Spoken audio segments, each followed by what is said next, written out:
Lung cancer patients, as you well know, have expressed concerns about delays in treatment and care, especially during, these last couple, 2, 3 months. There are also challenges that some of them are having with second opinion appointments being canceled or delayed. How has treatment changed in the time of COVID-19?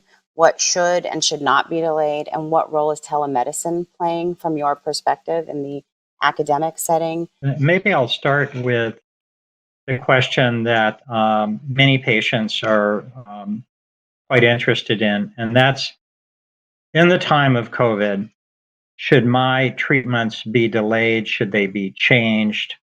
Or should things go on exactly the way they would have? The answer to that is it depends on where that oncologist, where they practice in the world. So not only within the United States, but within the world.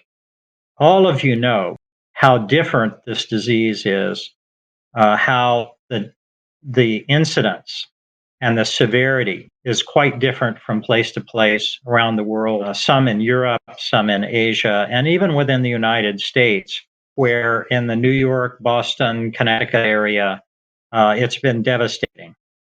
So, with that being said, in California, we have been both fortunate and I think maybe proactive. We have a relatively flat curve at UC Davis. On the East Coast, I saw for the first time today the curve for one of the major medical centers in New York City. And for the first time in 6 weeks, it has begun to flatten.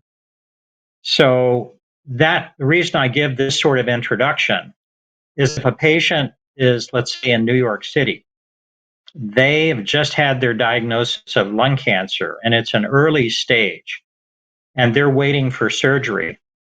Many of those institutions have simply not been able to do those sorts of surgeries because every bed in the hospital was full of COVID patients, every bed in the intensive care unit, in the recovery room, and the hallway were full of COVID patients, many of whom were very ill.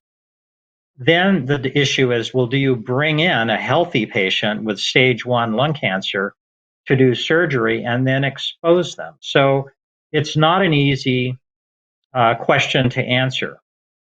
But I can tell you what patients think. Patients uniformly have told me that while COVID may kill me, my cancer will kill me if it's not treated appropriately.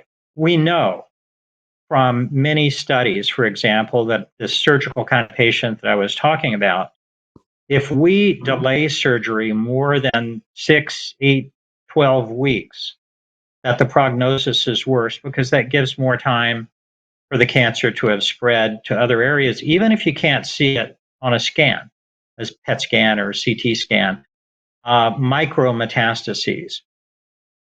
I did a social media poll. So I said, now that COVID has hit us, would you delay chemotherapy or immunotherapy or both in a patient with stage 4 non-small cell lung cancer? And I had 357 oncologists and other caregivers respond. 70% of the people said, no, I would not delay either one, assuming I could still give it within my system. And the remainder, that other 30%, some of them said, oh, I would delay immunotherapy, but not chemotherapy. Some of the others said I would delay chemotherapy, but not immunotherapy, like 5 or 8%. And a few said I would delay both. I would hold them. But the majority, no matter where they were in the world, said, no, I need to treat the patient like I would have ordinarily. And patients chimed in on this. And as I said, they said, don't withhold that treatment for me. So at UC Davis, we've been very fortunate in that we have not had to delay patients' treatments. And we'll talk about later, we also have not had to shut down our clinical trial program, which is incredibly important in terms of bringing new treatments to patients.